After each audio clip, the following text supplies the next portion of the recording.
দীর্ঘ 10-12 বছর আজকে যে ঘটনাটা ঘটেছে, হ্যাঁ, একটা সামান্য একটা তুচ্ছ ঘটনাকে কেন্দ্র করে কিন্তু ঘটনাটা ঘটেছে, ঠিক না? কি হয়েছিল মূলত আপনি কি একটু বলতে পারবেন? আপনার নামটা কি? আমার নাম শঙ্কর সাহা। শঙ্কর সাহা। আপনি কি প্রত্যক্ষদর্শী হিসেবে ছিলেন ঘটনার সময়? আমার দোকান ছাড়িল এইটা, এই পাশের দোকান, মধ্যে দোকান এটা। ওই লোকটার সাথে ওনার সাথে মাঝামাঝি এই পান নিয়ে ঝগড়াঝাটি হয়।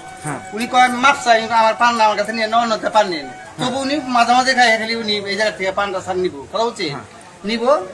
আজকের ঘটনা হলো কি, পান নিচ্ছে 30 টাকা, দিচ্ছে 10 টাকা, বলছে আমি পান বাকি দিতে পারবো না। এই কথা করবো টাস্টে একটা চর দিয়ে বসে, চর দেওয়ার পরে উনি করছে নাই মাইছে, নাই মারার পরে ওনার এইভাবে যে কলারটা ধরছে না, কলারটা ছাড়ে না, তারপর পাও দিয়ে লাথি মারছে, কথা বুঝছেন? মানে বেজাকে লাথি মারে পরে উনি পরেই শেষ হয়ে গেছে। মানে লাঠিটা কি গোপনাঙ্গে লাগছিল? গোপনাঙ্গে মানে মানে তার ওই যে বিচির মধ্যে গোপনাঙ্গে লাঠিটা লাগার কারণে উনি ওই সাথে ডেড স্পট হয়ে গেছে, সাথে সাথে মারা গিয়েছে। এখন কি অবস্থা? লাশ কি ময়নাতদন্তের সম্পন্নের জন্য কোনো ব্যবস্থা নেওয়া হয়েছে?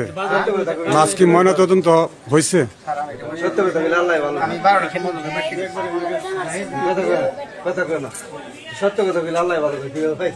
শুনেন, বিষয়টা হলো আপনারা যারা পাশের দোকানদার, তাহলে আপনি সরাসরি প্রত্যক্ষদর্শী, ঠিক না?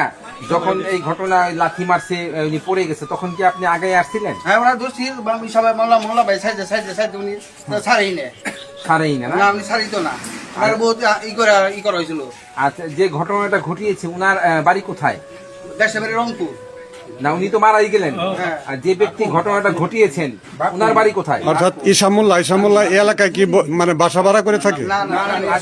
যে ঘটনাটা ঘটিয়েছে নিজস্ব বাড়ি ঘর আছে? হ্যাঁ, ওনার নামটা কি বললেন? ইসামুল্লাহ। ইসামুল্লাহ। ওনার বাবার নাম আফামুল্লাহ। উনি ওনার বাড়ি কি এই যে কোথায়?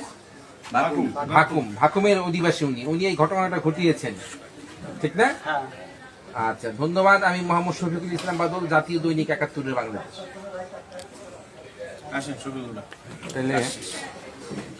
প্রিয় দর্শক, আপনারা দেখতে পেলেন যে জয়মন্টপে যে ইসামুল্লাহর হামলায় যে পান দোকানের যে মৃত্যু, সেই মৃত্যুকে ঘিরে যে রহস্য, সেই রহস্য জনতা মুখ খুলতে শুরু করেছে।